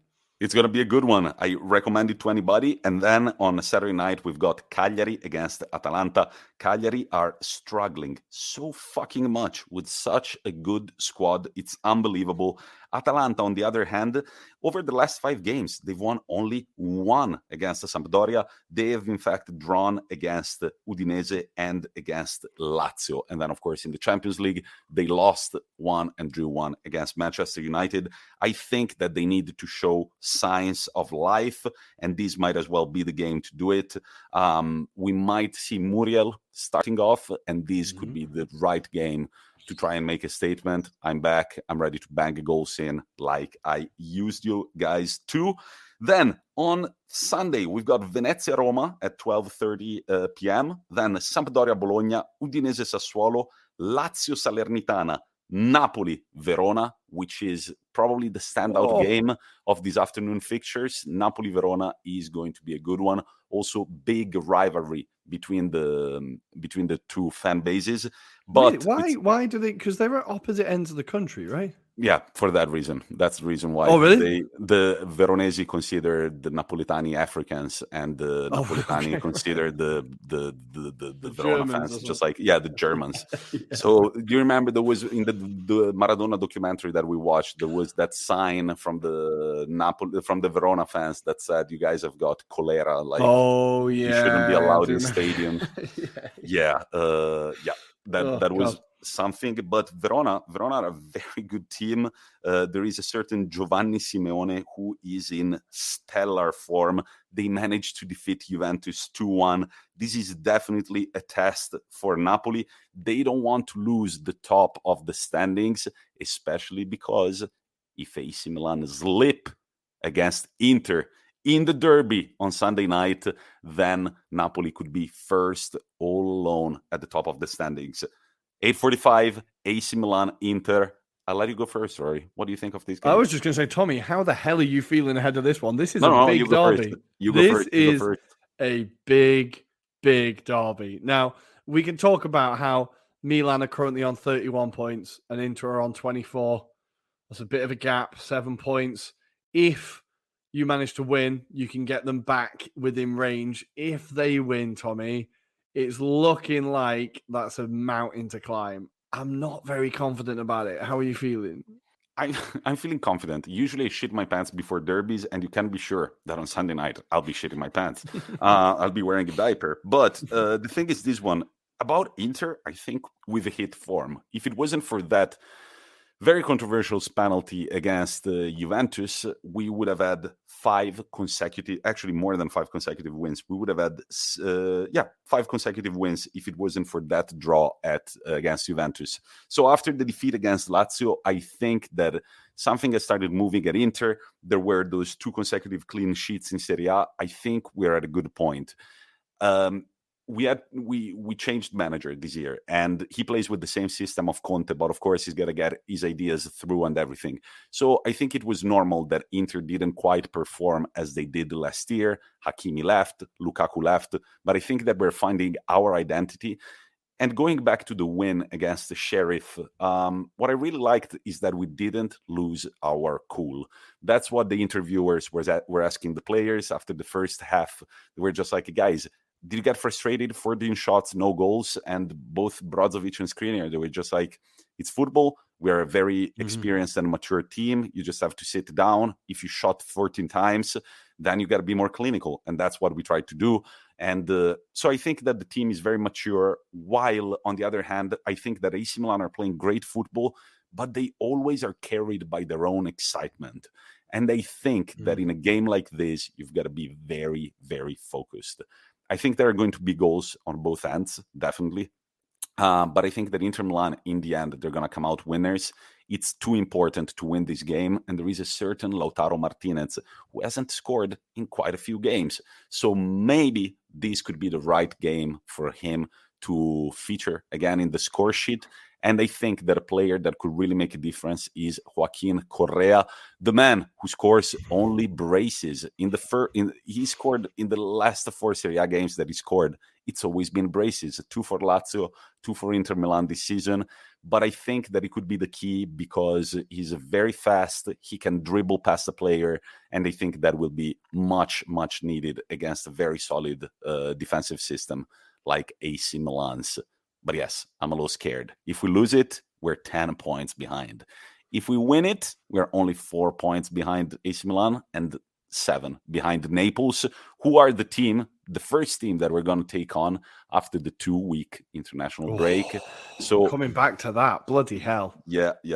So AC Milan and Napoli consecutively, but we get to play 2 consecutive games, actually 3 consecutive games at the San Siro for that reason. So that's good for us.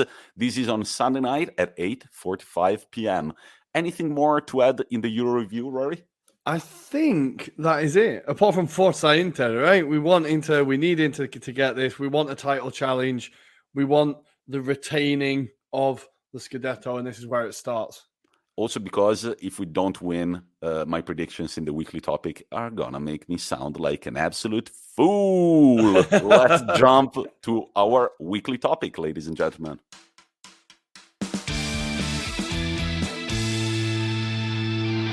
So it is weekly topic time. And you know what? We just cannot get enough of making ourselves look foolish in the future. So we're deciding to give it another go and make some official predictions about what is going to happen this season. Guys, episode 19. Remember, weekly topic of episode 19. You can clip everything that you want. We decided to make a weekly topic exactly to look like absolute mugs by the end of the season. These are the Anglo-Italian pod's official predictions, Rory's for the Premier League and Tommaso's for the Serie A.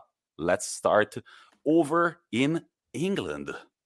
So I'm going to take you through what exactly we are going to predict. So we're going to predict, of course, who is going to win the title. That's going to be the first one. Then we're going to have who will make up the top 4, who will be 5th and 6th, which teams will be relegated, who will be the top scorer, who will be the player of the season, the young player of the season, and then the player of season in each position, right? So those are the things we're going to go through. And I think we're going to start with who is going to win the Premier League this year.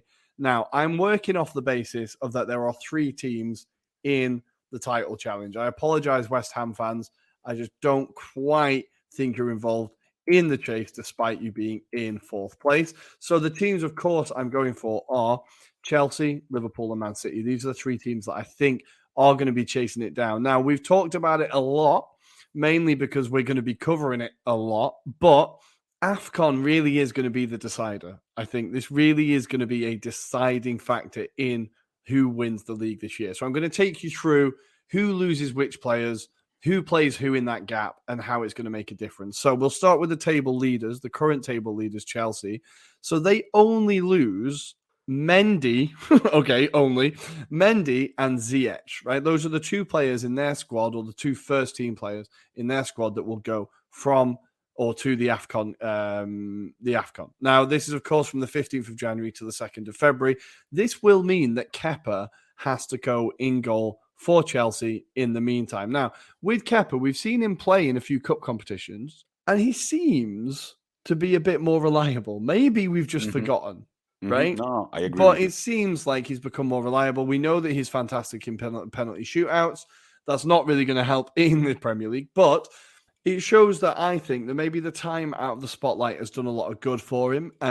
He's been able to train, get his head down, maybe fall back in love with the game, and maybe them not having Mendy won't be a massive miss. I think with Ziyech, he's been a good impact player. Like we've talked before, he's scored a few goals in the Champions League. Definitely hasn't really found his feet in the Premier League yet. So I don't know how much Chelsea are really going to miss him. Sorry, Hakim. Maybe that's a bit rude. But I feel like Chelsea aren't the team that are the most affected by AFCON, let's say. Now, while this tournament goes on, this is where it gets interesting. They have to play Manchester City at the Etihad the day after the AFCON starts. So Kepa's first goal first game as a replacement will be Manchester City away. Now, this is going to be a big test for him to see if he can get through that without dropping a clanger, then maybe he's back, right? But I do definitely get the vibe that maybe throwing him into a game of that magnitude might not be a great move. But we will see. That they also follow that up with a game against Spurs at home. So they have two difficult fixtures while the AFCON is on. So it'll be interesting to see how Chelsea can deal with it. But as I said, they are not the team that is the most affected by it.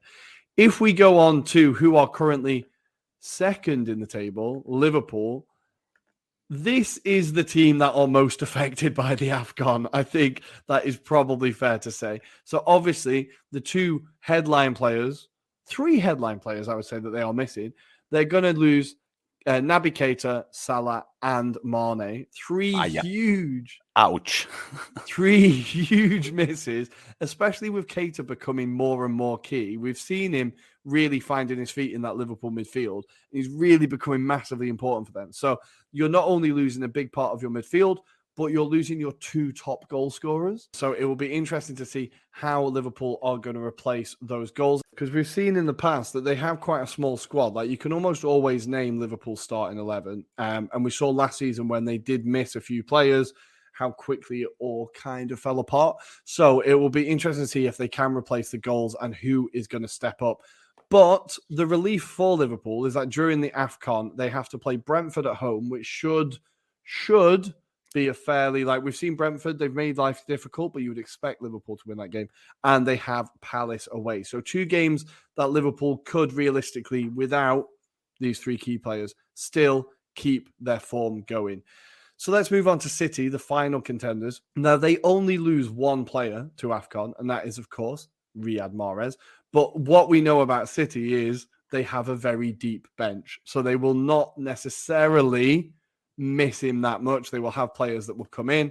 And as I said before, during AFCON, they have to play Chelsea at home and Southampton at home. So again, then these, like, City are easily the team least affected by AFCON. I think they will barely notice it. And I think this could be a very big factor in it. Let's not forget, you're considering that all these players are going to get to the AFCON final. But of course, teams are going to be eliminated from the competition as it goes on. So there is also a chance that some players will come back earlier than other ones. Actually, there is that is going to happen. Well, yeah, of course, exactly. But then there's also the possibility that they might need resting after the tournament, right? So they could miss further games. So it is kind of all up in the air. But before I kind of finally, sorry, this is taking a long time, but get around to my prediction, I wanted to look at the teams and how their end of seasons look, because that really is where the run-in happens and where we see the deciders. And we have Liverpool in their final games, their penultimate game of the season start with Chelsea. Chelsea, their penultimate game of the season is United away. That could be a huge game, but as we've seen with United, nobody knows if that's a hard or easy game. Only Chelsea will find that out when they get there, right? In Liverpool's final games, they have to play City away, Everton at home, and Spurs at home. So Liverpool have kind of three really tough games at the end of the season. And City, as we said, for their last 7 games, have to play Liverpool at home and West Ham away. Those are the 2 games that stood out to me as the most difficult. So with all of this said, I think I'm finally going to settle on the winners of the Premier League being Manchester City. I think the deciding factors for me were the fact that AFCON isn't really going to affect them. They've got a fairly straightforward end to the season, apart from Liverpool. And I think they have a deeper squad ultimately. I think the fact that they can field 2 first 11s is just going to see them over the line. So I'm saying title winners, Manchester City. What do you think, Tommy? My prediction was more of a gut prediction, but I think that eventually Liverpool are going to make it. Chelsea definitely look like I don't know. I really like Tuchel's system. They've got such a good defense. They concede very little. They can score goals. They've got a lot of firepower.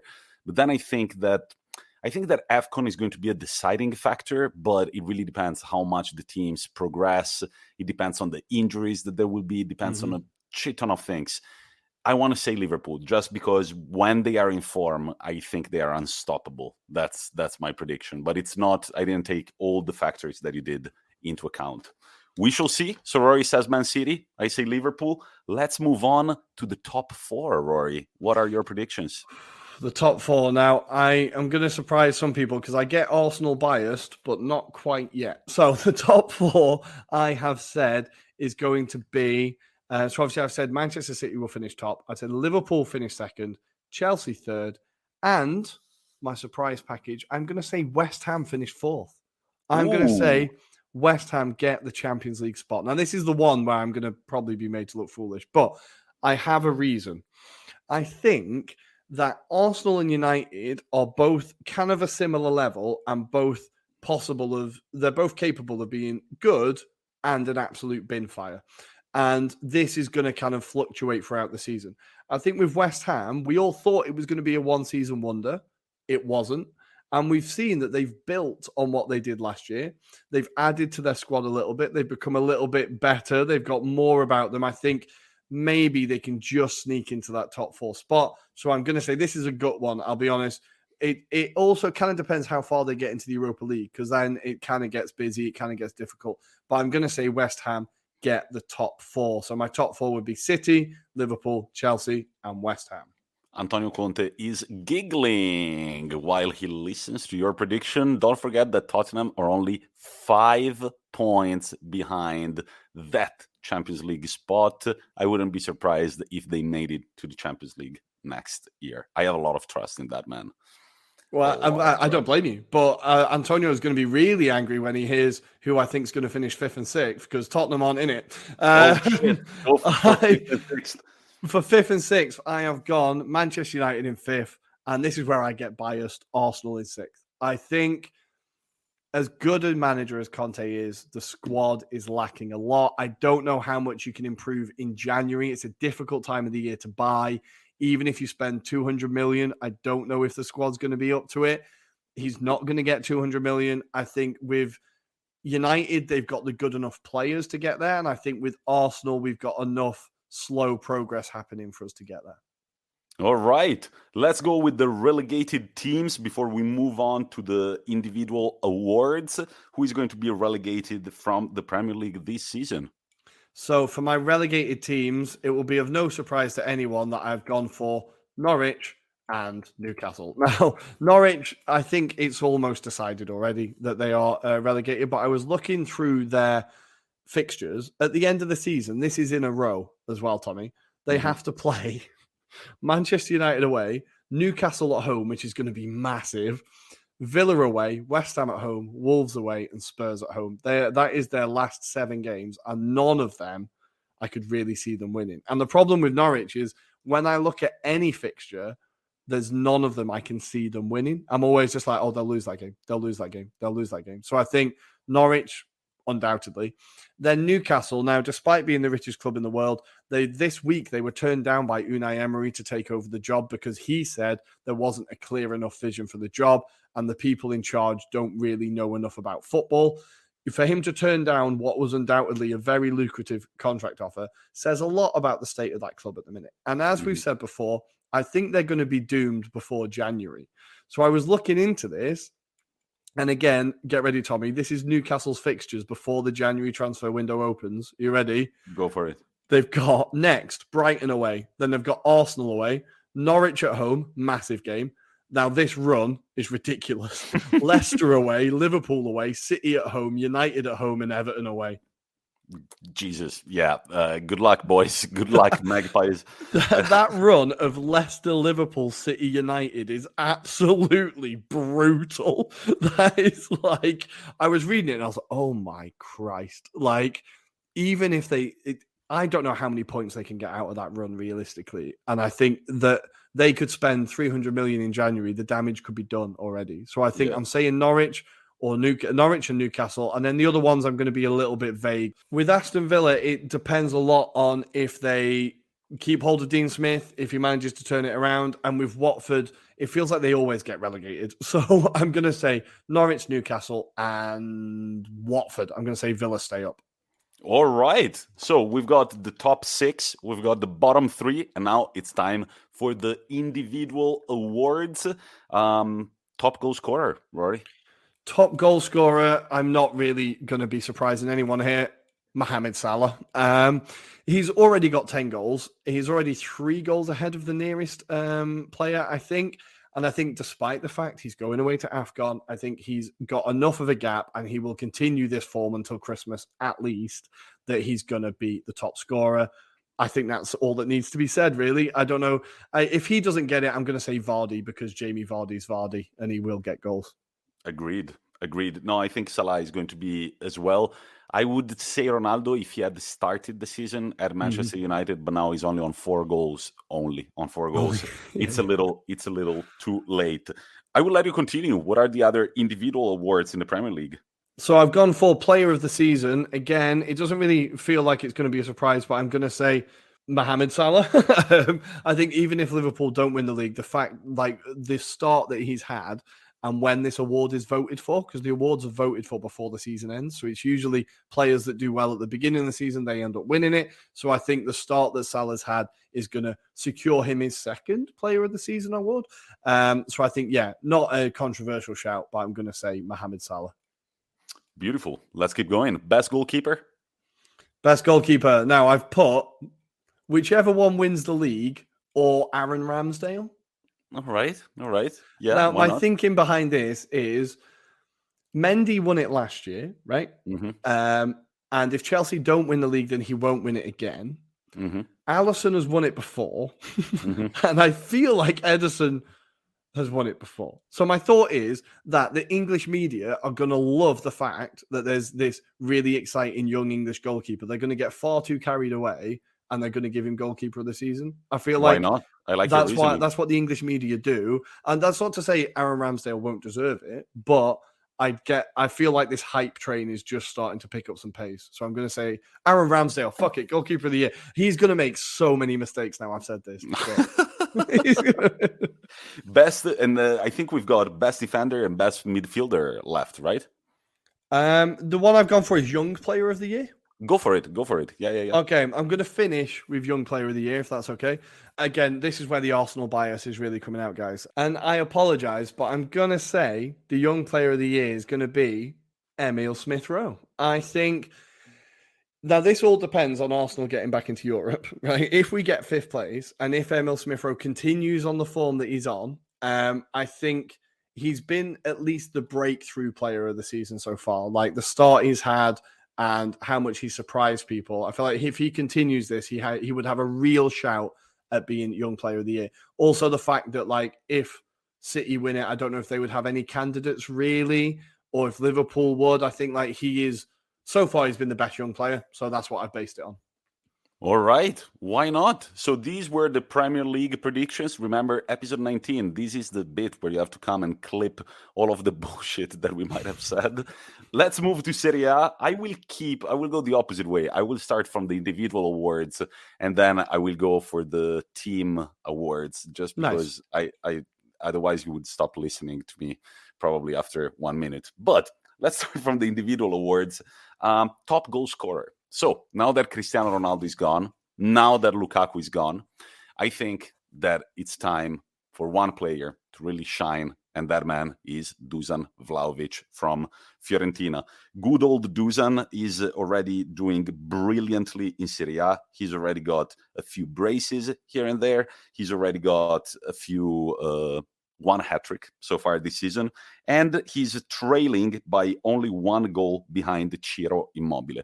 Now I think it's time to put an end to this Ciro Immobile bullshit. I think it's time that a real fucking striker steps up to the plate and gets the award, because I don't know. I'm tired of Immobile being a top goal scorer. Me too. Definitely. We need a new face. We need a new face, and I think it might as well be time for Dusan Vlahovic. He's also a penalty taker. He's back to taking penalties after, trembling that one time around, that he was feeling a little afraid in front of the fans. Now he's back to it. So I think he's going to be the top goal scorer of the season. I'm going to go for, and Tommy, you're going to like this, I'm going to go for Osimhen. I feel like he's going to get the Capocannoniere. Despite the AFCON? Despite AFCON, I feel like he's going to come back a winner with Nigeria, and he's going to continue scoring. The thing is that he's not the penalty taker at Napoli, and the penalty taker at Napoli fucking sucks. Yeah, no, that's fair.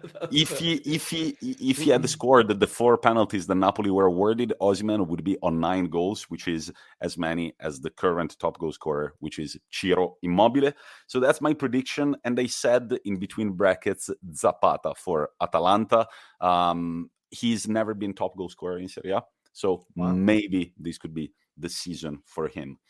Then I'm going to go with the best team of the season. The best player for each position, because Serie A does that award as well. Let's start from the goalkeeper. I think the best goalkeeper is going to be Mike Maignan for AC Milan. Yeah. He's out injured right now. He's a French national, so he's not going to be gone for the AFCON, and he's already shown great things in Serie A. And, I can't really think of another keeper who could be a contender for the award. Maybe Chesney for Juventus. Can you imagine? Oh, God. No, but I mean, Chesney is a good goalkeeper, and I think that he was being used as a scapegoat at the beginning of the season. Don't get me wrong. He's had a fair share of howlers, but when I look at the goalkeeper situation, I can only think of Mike Maignan for AC Milan. Great signing, and I think it's going to be his. Best defender, I'm going to go with Kalidou Koulibaly for Napoli. He's, of course, already won this award once, but I cannot really see anybody taking it from him, except maybe a certain Milan Skriniar for Inter Milan, who's having an incredible season thus far. But if Napoli can keep up their form, finish top of the table, maybe not first, but be up there, Kalidou Koulibaly could be the defender to get it once again. He's already on 2 goals as well. So that's my prediction in brackets, Milan Skriniar for Inter Milan. The third name that I wrote down is Simon Kjaer for AC Milan. That's a massive shout. Yeah, because his AC Milan's defense is very solid. He's like the leader of the defense. Definitely, it really depends who will finish top, but it could be one of these 3. Best midfielder of the season, there are no other names in brackets. Just give it already to Lorenzo Pellegrini from Rome. Yeah, fair. Fucking hell, man. He's already on 5 goals. He's got assists. He can do it all. He can score from free kicks and everything. And I think that last year it was Barella. Lorenzo Pellegrini missed out on the Euros. If he can keep having a very good season at Roma, I don't think that anybody can really take it away from him. What do you think? I think that's a great shout. We've talked before about how key he is to Roma and how much they depend on him. Yeah, so unlucky to miss out on the Euros. And I think it would be great to see him finally get some recognition for the great player that he is. And best forward, usually is given to the top goal scorer. So it's Dusan Vlahovic once again. So in my universe, Dusan Vlahovic will have to collect a big bag before he goes collecting his awards, because he's also my best youngster. But this one, guys, it's because I read the stat. I wish I had bookmarked it, but Italy is the country that gives the least minutes to under 23 players. So I actually went through the lineups of every team. Of course, there are under 23s, but there are no outstanding names among these under 23s.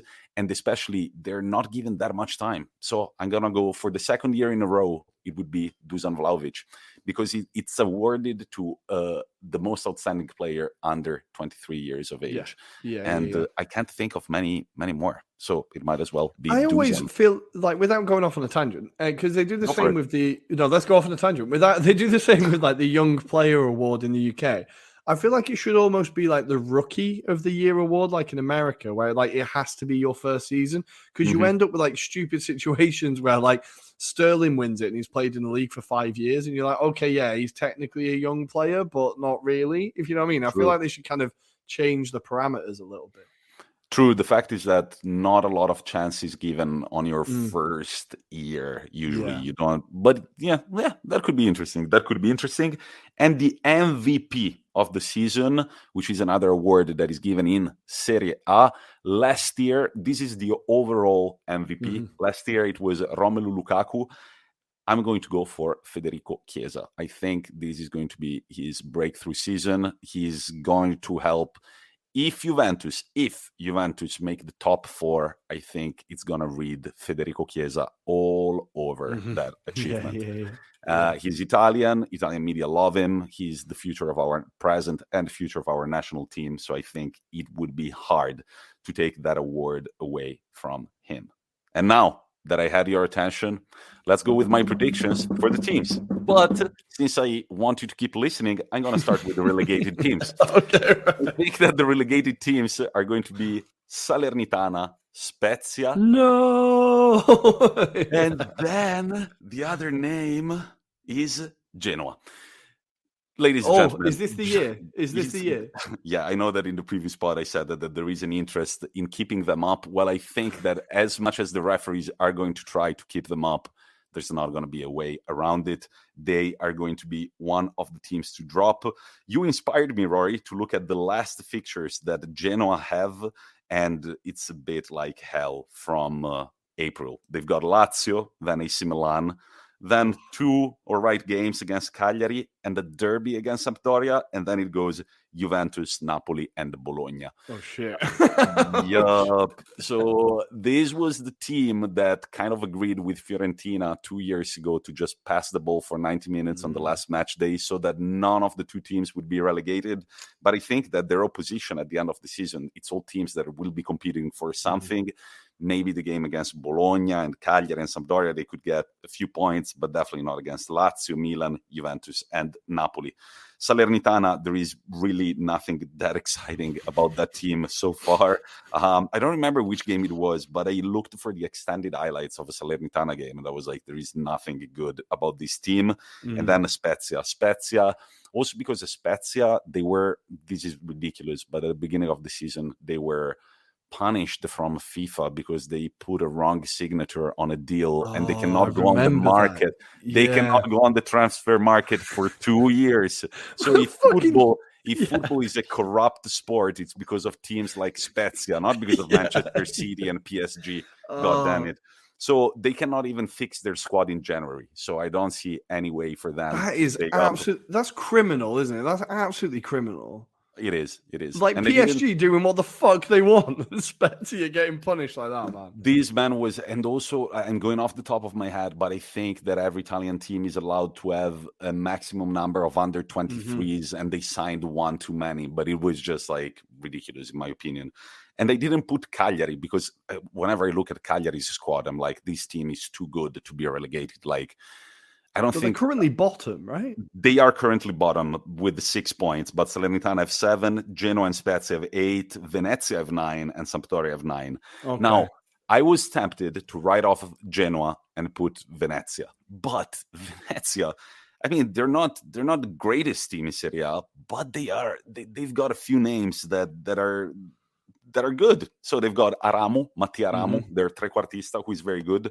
They've got this guy called Gianluca Busio, who I'm quite discovered he's American. He's half Italian. No, I mean, he's half black Italian American, which is fucking sweet. I love it. And he's a very good player. And I think Venezia are a team owned by an American company, and I think there is a very big interest from that company to keep them up in Serie A. I think that this achievement to be in Serie A, they're here to stay, and they're going to make moves, and they're going to stay up. So the 3 teams that are going to be relegated, in my opinion, are Salernitana, Spezia, and Genoa. And now let's go to the winner and the runner-up. I don't have a top 4, but ladies and gentlemen, here I'm going to say it. It's going to be very tight. It's a 3-horse race between Napoli, who are currently sitting first, AC Milan, who are second, and Inter Milan, who are third. 7 points behind both Napoli and AC Milan. I love that. When you say it out loud, it doesn't sound great. Okay. So the team that is going to be the most affected by AFCON is, of course, Napoli.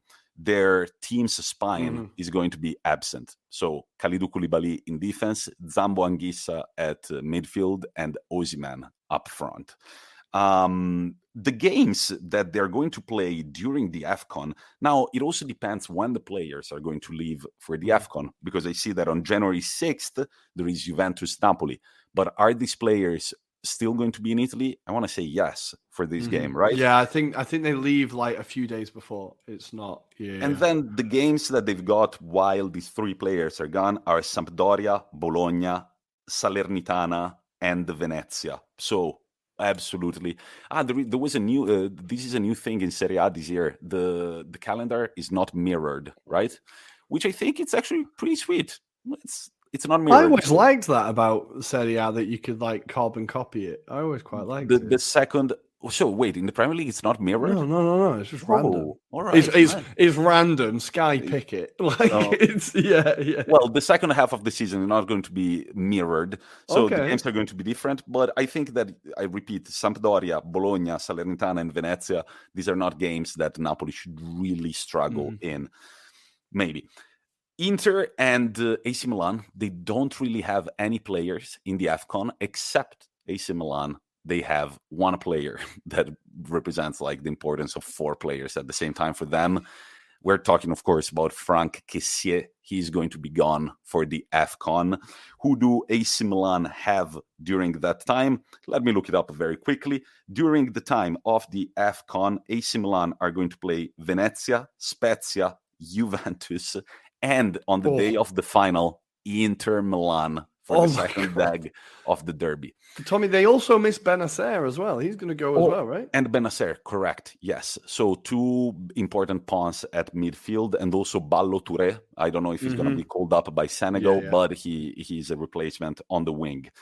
Now, let's think about how teams usually end the season. Out of these three teams, I think that the one with the least maturity in the big stage is Napoli.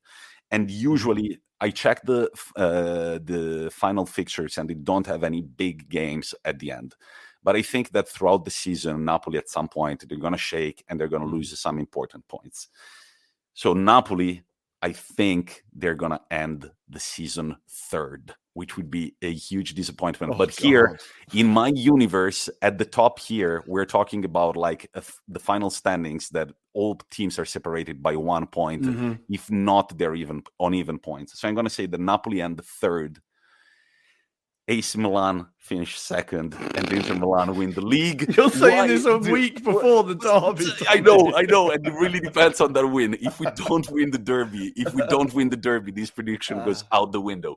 But if we do win the derby, I think Inter Milan, out of these three teams, they are the most mature team. They won the league last year. They're a core of players that have played together for a very long time now. Yesterday, I was thinking of the Skriniars, De Vrij, Andanovic, Brozovic, all these players have Perisic. They've been there for a fucking long time. So the core of players that we have, they know each other perfectly. The new players that have come in, I mean, Lautaro Martinez has been at Inter Milan for a while as well. Barella has been there a while now, 3 years, 4 years?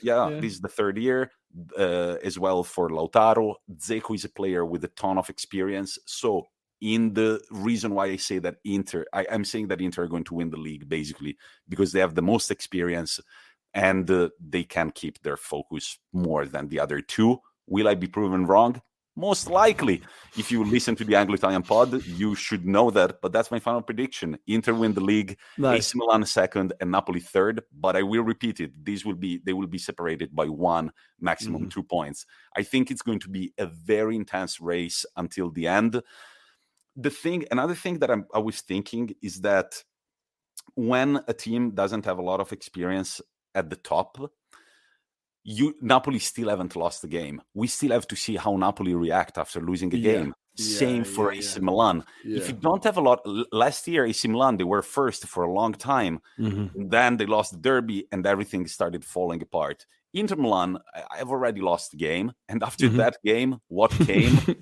4 wins and 1 draw against Juventus. It's such a good way of spinning losing a game. It's true, man. It's true. Like we don't know how Napoli. We don't know how Napoli will react after losing a game. You know, and I don't know. I don't know. I don't actually feel. No, you've got a point. You've got a point. You've got a point. That's it. That's my prediction. That's it. Inter win their 20th title in 2022. That's my prediction. Okay, I'm gonna say for the Serie A winners. Go for it. I'm gonna say, and this is purely because I think it would be something very Inter to happen to Inter. I think Milan are gonna win it. And I think Inter will finally win the league, but then they'll hand it to Milan. And I just feel like that's what will happen. I think you're right about Napoli. They're going to fade away. I think I would really love Napoli to win it. I really want to see that city.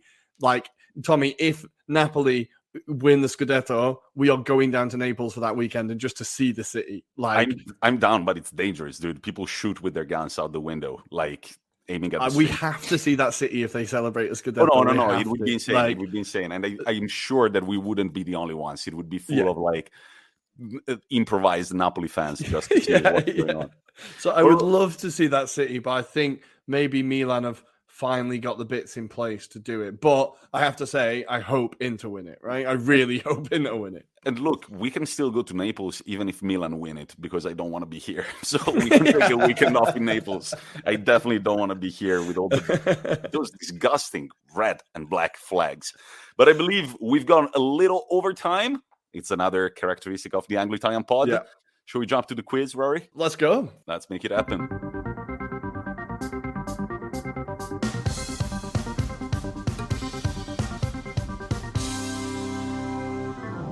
And it's time. It is time for the minute till kickoff quiz. Is this the time where I put one hand on the trophy of victory and we can finally move on to another quiz? Who knows? We're about to find out. Tommy, are you excited? Are you going to push me to my limits? Well, you picked the AS Roma as a topic, and the questions you're going to see are pretty straightforward. There is going to be it's 5 questions about the club and 2 questions about the biggest club legend. Of course, you know who I'm talking about. Hopefully I do, otherwise I'm really in trouble. And the result is 16-13. And we said, well, Rory started being a question, so I'm going to have a chance next week. But the first one who gets to 20 is the winner. If we get beyond 20, well, whoever has got more points will be the winner. Rory, I think it's time for our customary theme.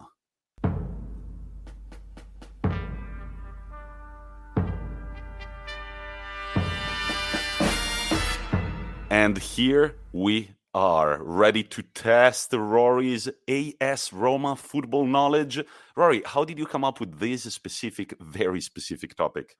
It was a terrible mistake. I don't know. You know, Tommy, our system is to pick in the spur of the moment, and I was just swinging, and AS Roma fell from the sky. So here we are. I, of course, as always, have done zero research. So I just thought that I would try and think about Roma. What do I know about Roma? And unfortunately, I feel like I don't know that much. So this could be quite messy, but we will see. We are going to find out. Are you ready to start? Let's do it. 3, 2, 1. First question. When was AS Roma founded? 1927. Correct. How many European finals have Roma featured in? 3. Wrong. How many Scudettos have Roma won? 2. Wrong. Damn. Which of the following is not an official sister club of AS Roma's? Leeds United, Panathinaikos, or Atletico Madrid? Leeds United. Correct. Which of these managers has never coached AS Roma? Legendary Elenio Herrera, Giovanni Trapattoni, or Vincenzo Montella? Trapattoni. Correct. How many times was Francesco Totti crowned the Serie A top goal scorer? 4. Wrong. Damn. What year did Totti score his last Serie A goal for Roma? 2018. Wrong. Rory, you still get 3 points, which one off. The final result to 19-13. So if I get them all correct in an unprecedented spur of inspiration, which we've never witnessed, I might as well be the winner next week. Rory, I'm 3. It's not that bad. Come on. That's better than I thought. The year I am very proud of getting. I'm very proud I got that.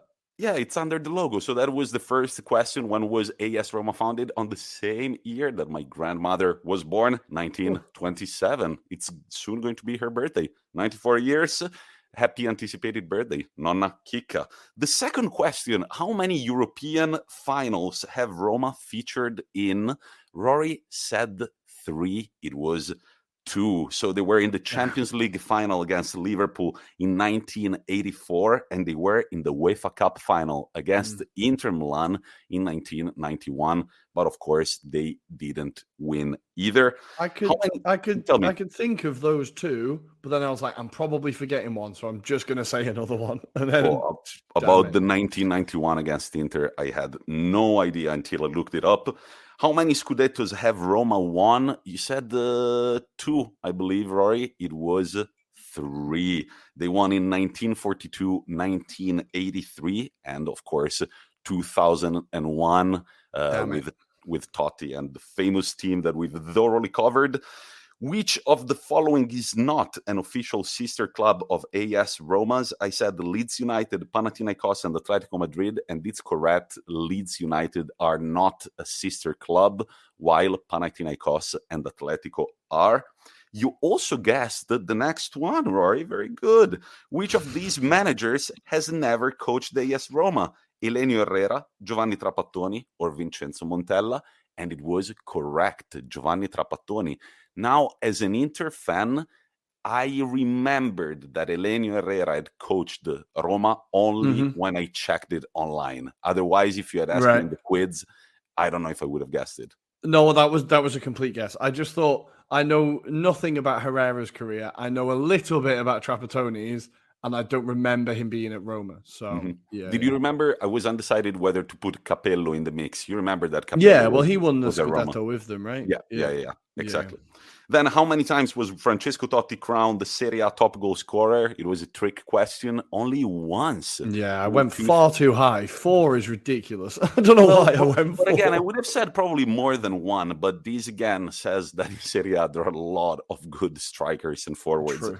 So you only won it in 2006 and 2007. And what year did Totti score his last Serie A goal for Roma? It was on September 15th, 2016. He scored a penalty against Torino, which was his 250th Serie A goal and also his last. So he ended his career with 250. I think it's pretty tight, right? 250 exactly. That is like really beautiful number to finish on, right? Fans of like round numbers will like that if they exist. I was going to say symmetry, but that's not quite right, is it? No.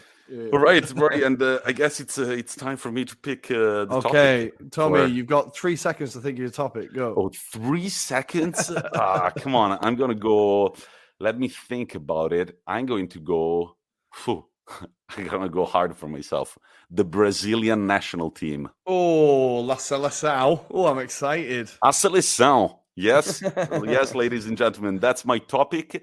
I guess it's all from me for this episode. Remember to follow us on Twitter at Italian Anglopod, on Instagram at Anglo-Italian Pod, and also follow our sponsor at Sports Club Maps. You can find them both on Twitter and on Instagram, and from there you can be redirected to their website. That's all from me. Rory, I will leave it to you to send off the listeners. And this week, our quote comes from a man that I am very disappointed in, Mr. Antonio Conte, where he said, during competition, we're talking about sex, should not last long. Also, it should be done with the least effort possible. So underneath the partner, preferably with their wife, as then there is no obligation to put in an exceptional performance. Well, Antonio, I might just be the perfect player for you. Enjoy your weekends, guys. See you on Monday.